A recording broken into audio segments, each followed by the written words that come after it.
Hey, what's going on, guys? Pete here with mixbetternow.com and learningtomix.com. I hope you're all doing well. Today I'm going to be going over 5 really easy steps that you can take on board to ensure better sounding reverb inside your mixes. What's up? This is Steven Slate, and you are watching Mix Better Now.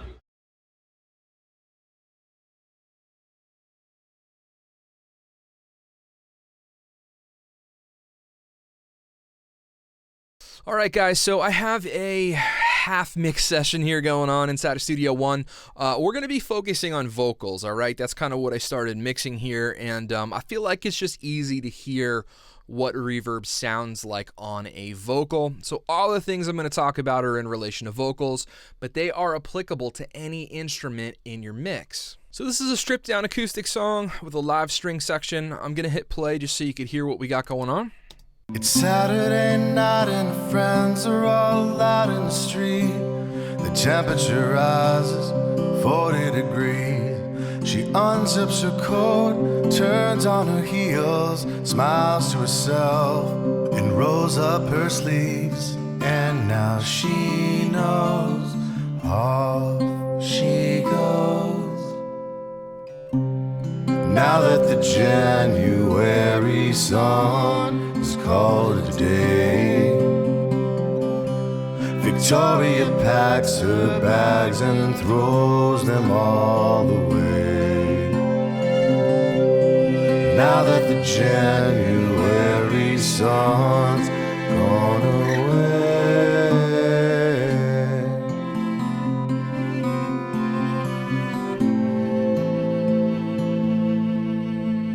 Staring through the paper, it's Monday. The trains cycle through an endless parade of identical shoes. A sign that says north in white and in green. She reads the same line over and over and over again. Yeah, she knows.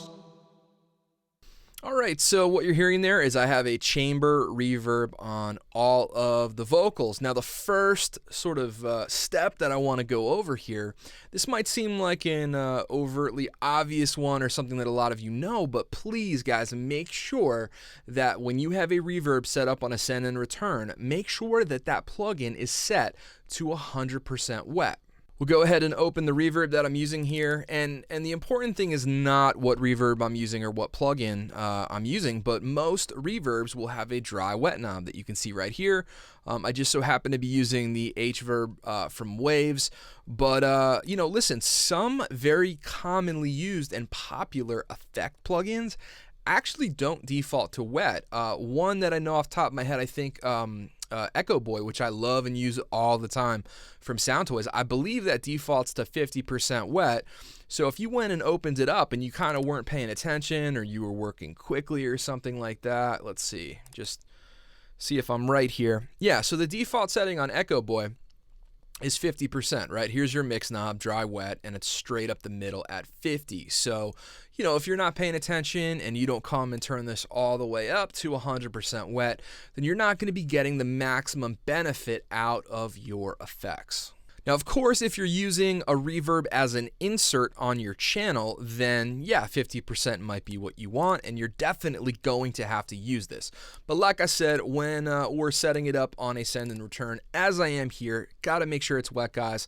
That's really gonna make a big difference. All right, so the number 2 thing that I want to talk about here is to make sure that you use EQ and compression to your advantage either before or after your reverb on your send. So check it out. Right here I have H-verb, and then after it, I typically like to do it after it. There's a little bit of debate as to how much of a difference it makes going before or after. It's just my personal taste that I like to sort of put it afterwards. But, look, now some reverbs, this one in particular, if we hit the expand function here, does have a built-in EQ and a built-in dynamic section. Now, you can use whatever you like. I'm just kind of using the external plugins, if you will. I'm just kind of focusing on the macros here. But, look, some don't have these built in.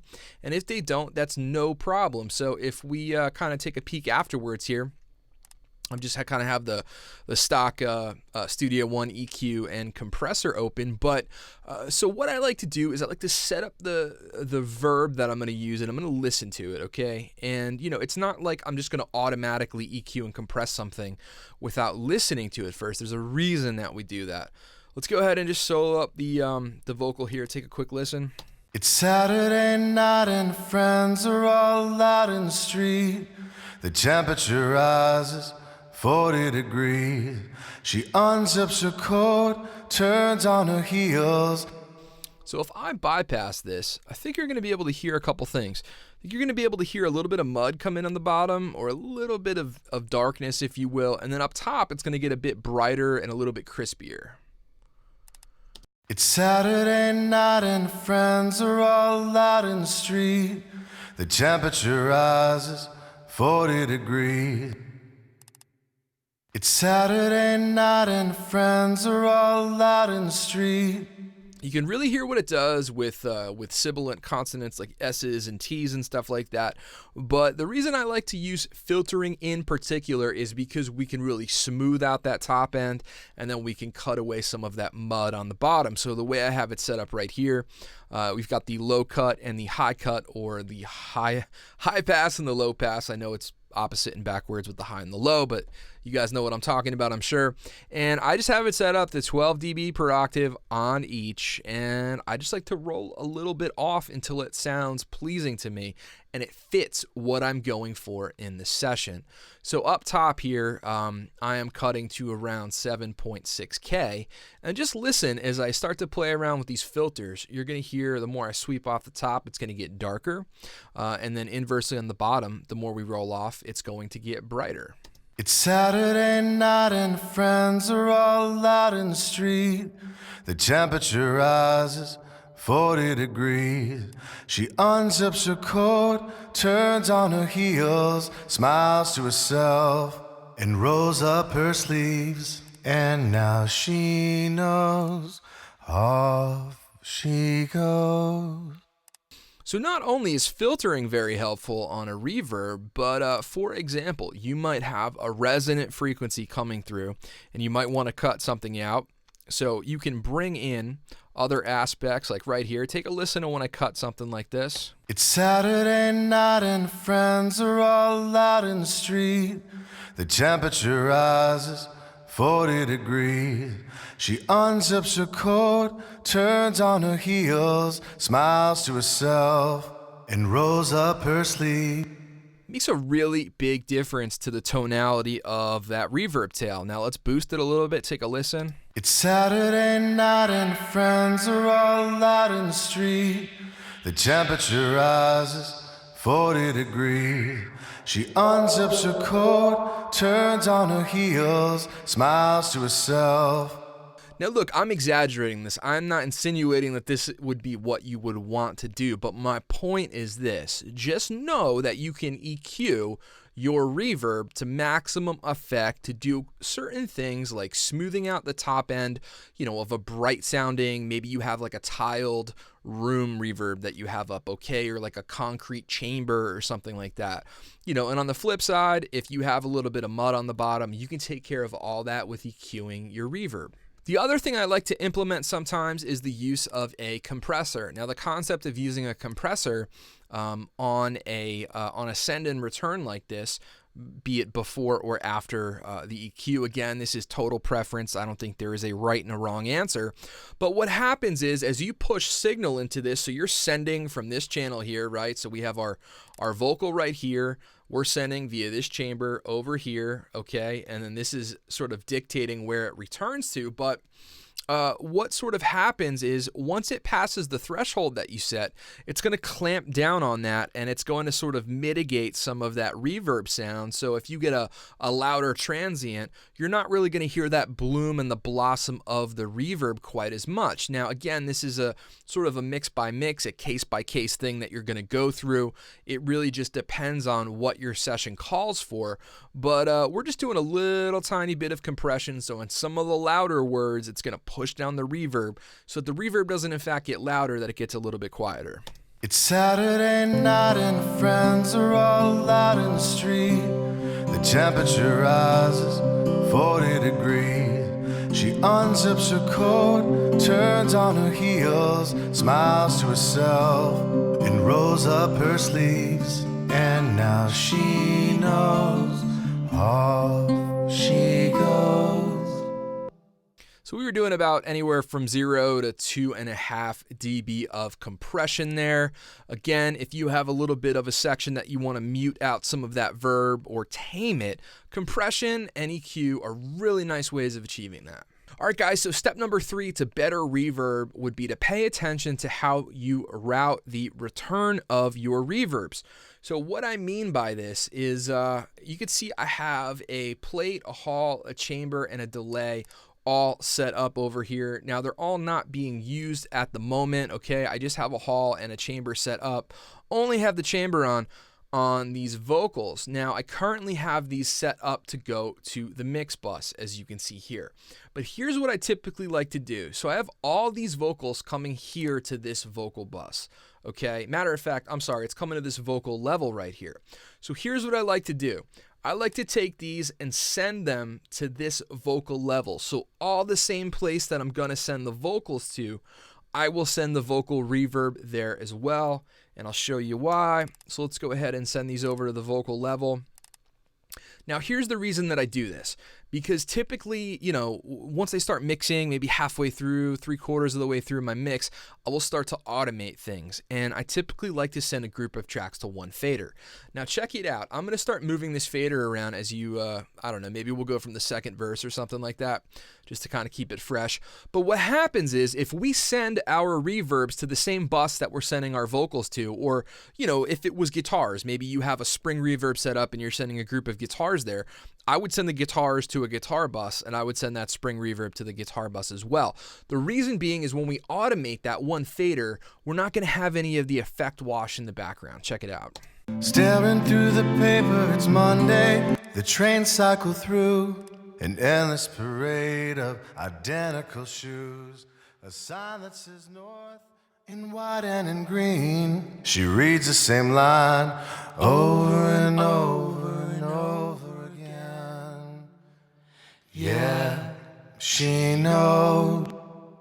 All right, you see what I'm saying? So when I pull that down, you're not hearing any of the tails in the background. It's Saturday night and friends are all out in the street. The temperature rises 40 degrees. She unzips her coat, turns on her heels, smiles to herself. Check it out. If we sent this to, for example, the mix bus, when I start to automate this, you're going to hear all the wash in the background. It's Saturday night and friends are all out in the street.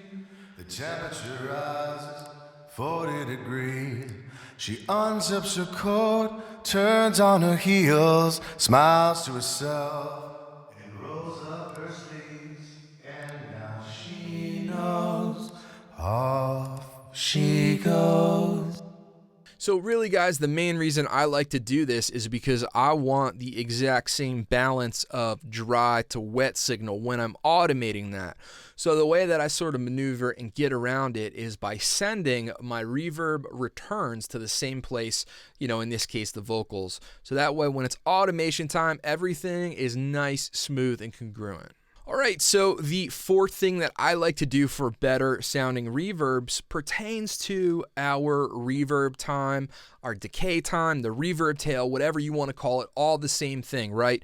So essentially what I do is I formulate my reverb time based upon the pace and the tempo of the song, right? The BPM, how fast or slow it's moving. All of these things are very, very important. So essentially the way that I look at it is the faster the song, the shorter the reverb tails are going to be for me, and the slower the song, the longer the reverb tails are going to be for me. Why? Because you don't really want a long reverb tail when you have a very fast song. The reason being, right, we're using vocals, so let's stay on the vocal example. If your vocalist is singing very quickly, your reverb tail is not going to have enough time to fully decay and to get out of the way. Right, so you're just going to start getting this washiness, and you know, I don't unless it's something you're really going for and you want it to sort of sound chaotic or very ambient, it rarely does it work. So you do the opposite thing here. I would say 3.2 seconds is something I would consider a longer tail time.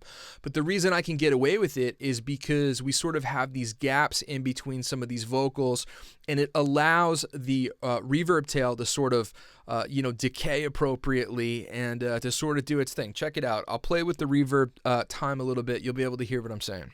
It's Saturday night and friends are all out in the street. The temperature rises 40 degrees. I'm actually going to increase the send here a little bit just so you can really hear it exaggerated. It's Saturday night and friends are all out in the street. The temperature rises 40 degrees. She unzips her coat, turns on her heels, smiles to herself, and rolls up her sleeves. And now she knows. And look, this might be a desired effect for you. I'm not saying this is none of these are rules. The only rule I know is whatever sounds good is good. But I find that these often will sound good if you follow all of these steps. Let's increase this a little bit. It's Saturday night and friends are all out in the street. The temperature rises 40 degrees. She unzips her coat, turns on her heels, smiles to herself, and rolls up her sleeves. And now she knows, off she goes. The other thing that's nice about using with a slower song, with using a longer tail, is that you can almost reduce your send level here, and then you'll actually have the tail be audible once the vocal stops singing in this case. All right. So if it was faster, I would use a slower time. But here, when I say a slower time, I mean something around maybe 120 BPM song. I might use something like a 1 second plate on a vocal. That's just something I'd maybe start with, and then I'd sort of work from there, playing with other elements, pre-delay, your room size, early reflections, all things like that. I'm not going down into that wormhole right now, but just keep in mind, if you have a faster song, try shorter delay time. Reverb times, and if you have a slower song, start with maybe something a 2, 3, 4 second reverb time. I think you're gonna like the results you get. All right, guys, so the fifth step that I have for you to get overall better reverbs in your mixes is to not be afraid to blend reverbs on the same track. Now, I'm not talking about getting kind of crazy like on your kick drum, having a room sound, on your snare having a hall, on your overheads having a plate, all different timing and stuff like that. But for example, on a vocal like this, don't be afraid to use 2 different reverb types. So that's kind of why I have a hall and a chamber setup here, is because I find that different types of reverbs will give you different types of sounds. What does that mean? Well, I commonly get questions like, hey Pete, what reverb should I use, on a vocal, and in what order should it be, or inversely on a snare drum or something like this.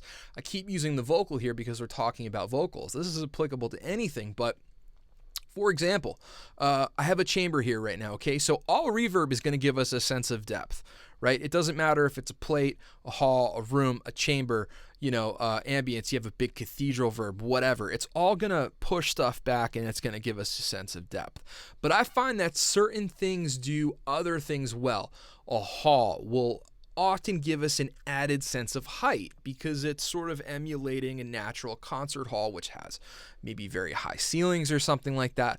I find plates are great for a sense of width. Chambers can be great for the same thing. So what I like to do is blend things sometimes, because it will sort of give us a better 3D image of what we're going for. So let me show you. If I just pop this hall in, I forget what hall I'm using on here. Let's see. It doesn't really matter again, but I am using the Waves Man American. It's just a medium hall, all right? Very, very standard. I have it set to 100% wet, as that was a little first thing we talked about. Make sure it's there, guys. But when you blend them, you can get a really nice sort of result that you might not get with just one reverb. Check it out. It's Saturday night and friends are all out in the street. The temperature rises 40 degrees. She unzips her coat, turns on her heels, smiles to herself, and rolls up her sleeves. And now she knows, off she goes. I'm going to hit the space bar so you can really hear the tail. Let me turn off the chamber just so you can hear what the hall's doing. Push this up a little bit. It's Saturday night and friends are all out in the street. The temperature rises 40 degrees. Right? You can almost hear it bloom upwards. It's Saturday night and friends are all out in the street. The temperature rises 40 degrees. It's Saturday. It's Saturday. You know, it almost, you know, it's kind of how when you're at a show in a concert hall, you know, and you're sitting up top, you hear all these wild frequencies, and because it all kind of rises. So what's cool is, you know, you might have a chamber in this case of a certain size and a hall of a certain size. You might match the reverb tail time, or you might use different ones, but it's all about using your ears in this case and blending them tastefully so that they do what you want. It's Saturday night and friends are all out in the street. The temperature rises 40 degrees. She unzips her coat, turns on her heels, smiles to herself, and rolls up her sleeves. And now she knows, off she goes. Now that the January sun is called a day, Victoria packs her bags and throws them all away. Now that the January sun's gone away.